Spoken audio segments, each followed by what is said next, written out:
In a country where millions still struggle to access quality health care, every investment counts, not just in money, but in partnerships, innovation, and trust. This week, global and local leaders did just that, exploring new ways to strengthen Nigeria's health system and ensure that no one is left behind. From major funding agreements to private sector collaborations, this marks an important step in the ongoing partnership between the European Union and Nigeria, focused on transforming how healthcare is delivered and financed. Joining us now to unpack what all this means for Nigeria's future is Professor Leila Ben Amor, Head of Section for Human Development at the European Union Delegation to Nigeria and ECOWAS. Professor Amor, welcome to Jasiri. Thank you very much. Thank you for having me, and a very good morning to all. Yeah. Good morning. Good morning. It's good to have you on the show. We know that Nigeria's healthcare has a lot of investment priorities, but we want to start with the big picture. Why is the EU interested in investing in Nigeria's healthcare in the first place? Yes, thank you for the question. Indeed, we have been supporting Nigeria for long on health.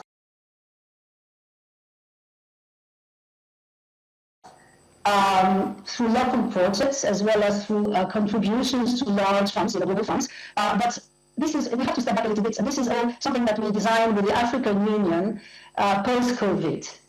And so the idea was that we should never have to face this kind of thing that happened again. And so the African Union and the European Union decided to collaborate, join forces, and trying to gain autonomy in their own continent. So the idea is really now, it's the next stage of collaborations, if you will.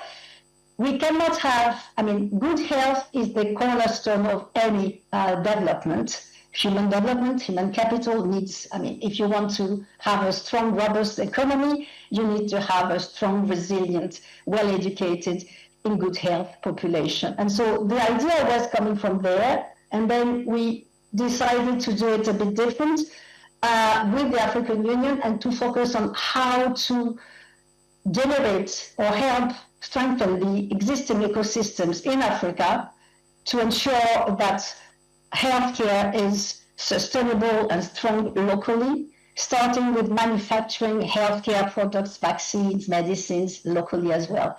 So this is really how it happened. We have been investing for long in health. It's one of our major, let's say, sectors where we have invested throughout the world because we believe that universal health, good health is a right. Now, how to do it differently is the whole story that we started last week. All right, so it's very good. I think a lot of people will be excited to hear that we're looking at also making sure that vaccines are produced here in Nigeria and across the continent. And one thing we know is that collaboration is key to any major reform. So how can we ensure that these investments directly strengthen Nigeria's local health institutions rather than just being sort of stopgap measures or funding for short-term projects? We want this to be sustainable and as long-term to have as much impact as possible. How do we ensure that happens? So this is one of the projects we launched last week as well. The whole idea is to build collaboration. The Minister Ali Pate has a strong plan for enrolling primary healthcare throughout Nigeria and doing like what they call a sector-wide approach. And we have been working with government to design and to identify the best way to collaborate together.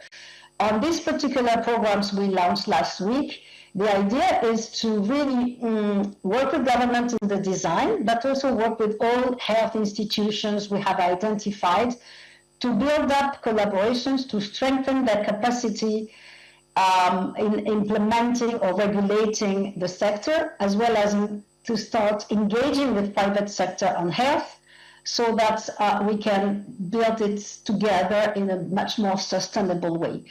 It's just the start. We have been working very many years on health, but this angle is new, and what we hope to do is launch into long-term robust collaboration, starting to build good relationship with local institutions.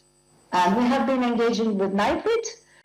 We have been engaging with NABEP in the coming years, but we'll also be looking at working on research, for instance, on medical research, on AI research, on manufacturing of products, health products related, everything research related.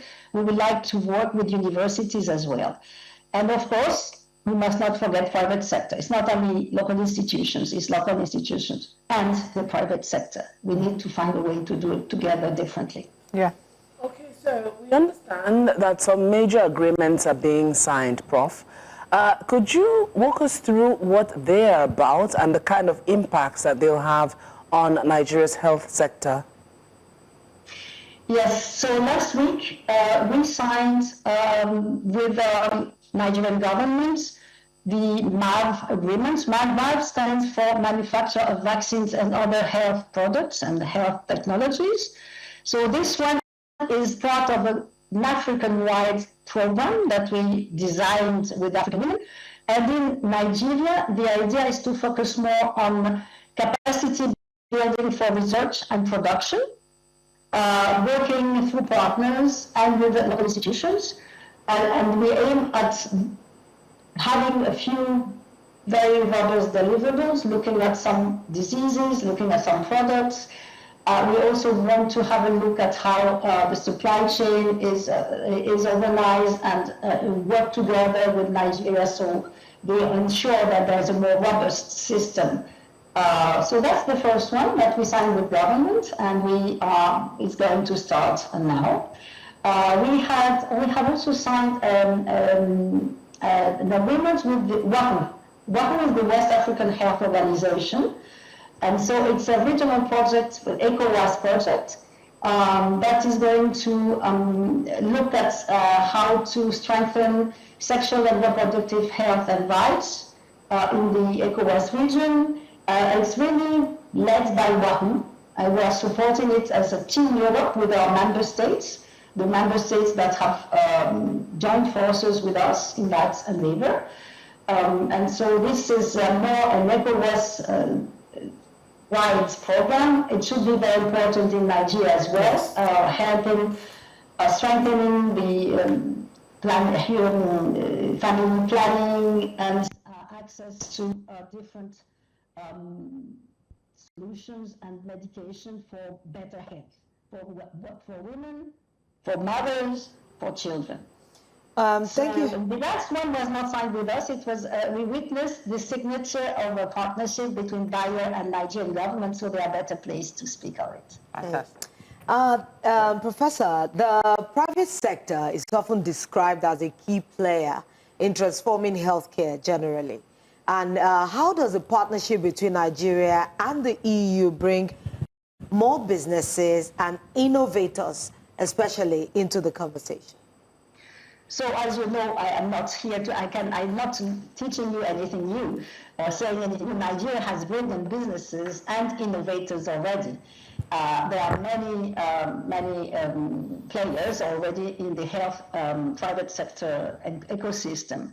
What we want to do is partner with the Presidential Initiative for Unlocking the Health Value Chain, PVAC, which has been engaging with the private sector both across the world and especially in Europe and Nigeria, private sector, to identify the gaps, the skill gaps, the financial gaps, what is needed to start manufacturing at another level. So what we can provide and what we will provide, we have already started providing, is support to the financing of private sector. You have the ideas, you have the companies, you have the innovators. So one of the gaps that have been identified is that very often there is not enough investment, or the banks are reluctant to lend money to businesses, startups.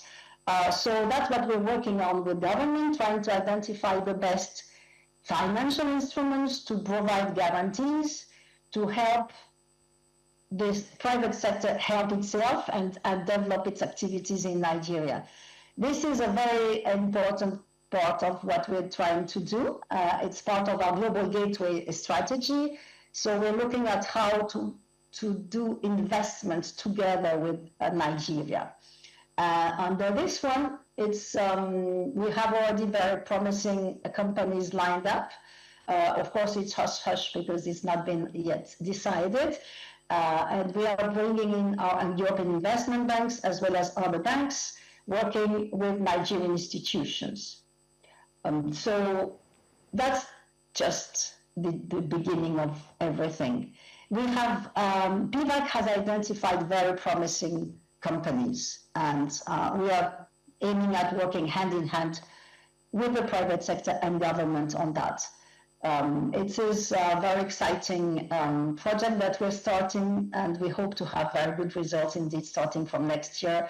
There are many startups, Nigerian startups, that came up with brilliant ideas.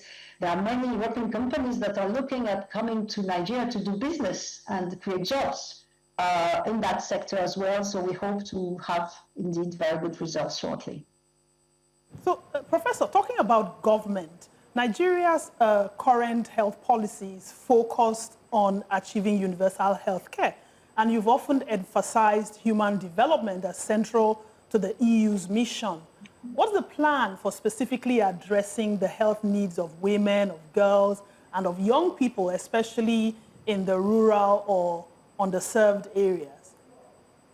So, on this, we've been working with governments hand in hand, so not only EU, but all the donors and technical partners.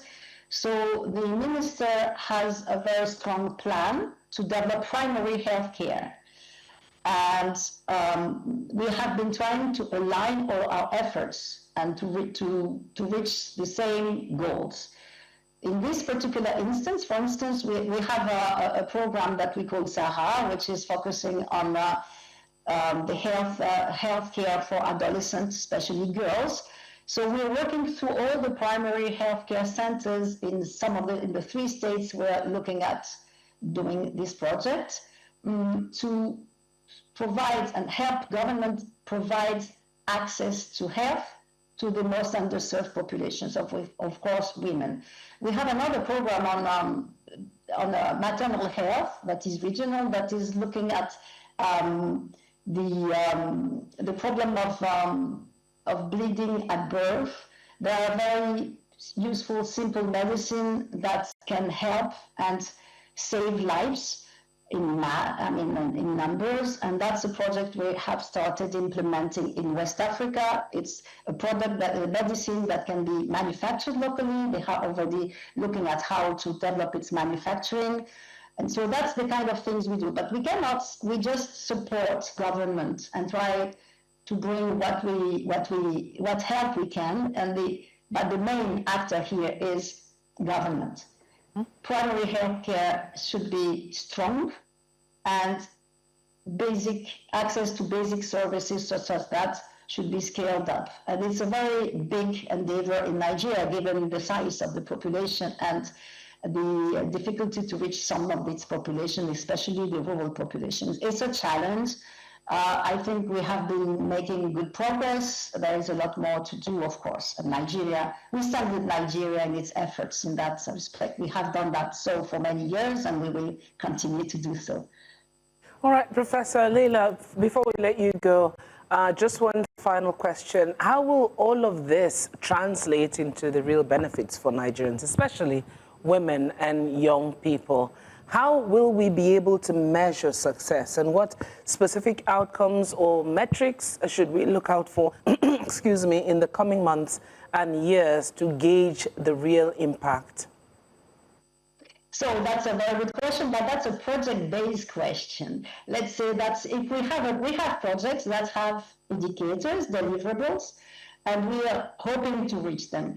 The question here is, what's the difference? What difference are we going to make? So in the private sector angle, we hope to see more products manufactured locally and brought to the population. Basic medications, primary, first entry medication that we need. So if we manufacture more and the price is low, this is going to be a great benefit to the population because they will have more affordable medication, medicine, and other health products reaching them. But that's is not going to be measured in the next year. What can be measured is the access on the other type of project that we do is how many people have more access to services, how many people or people's lives are improved.